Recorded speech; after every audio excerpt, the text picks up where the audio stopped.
tricky lessons on this one, but you have come through it and it put some great profit in the bank. Would you do this deal again now? Would you, looking at it now, would you do it again now? Absolutely, I'm dying to. It's so weird saying that. My emotions removed from it now. I don't remember how bad that experience was, or how frightening it was. But also, I'm a 10 times better investor. I've learned the whole process of commercial conversions. I've learned the whole process of commercial on its own. I've learned, I got expertise in planning, permitted development now. I've fine tuned what was, knowledge and implementing it when it used to all just be up here. Now I've got systems and processes in place to follow on a conveyor belt. I've got a spreadsheet which has, 20 different tabs that we're on this tab. We've got tick, tick, tick, tick, onto the next, onto the next, onto the next. I'm confident of my costs. I'm confident of everything. So would I do it again? Absolutely. The caveat to that is, I believe there's more money and an easier process in CMO, commercial multiple occupancy. I'm excited about that route at the moment, and it's on very similar. That would have been perfect development for it, for example. I would always take, I never used to say this because I always just wanted the asset and the income, but I would always now take a trade where there's a trade to take.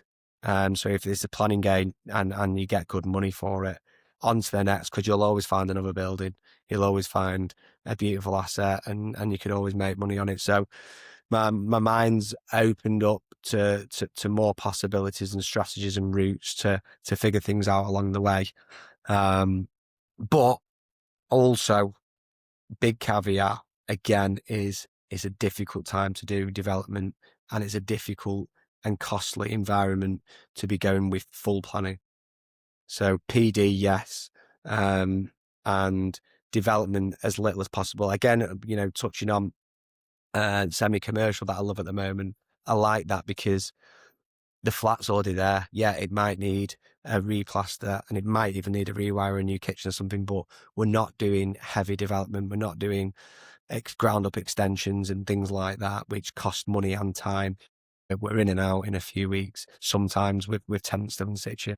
So for anyone who's got maybe a portfolio of residential properties where you were, what would your advice to them be? Say, what strategy should you follow next? Is it this kind of mixed use, kind of high street or semi-urban areas where they're getting a bargain because there's maybe a vacant commercial downstairs with resi upstairs? Do you see that as the kind of natural stepping stone from resi?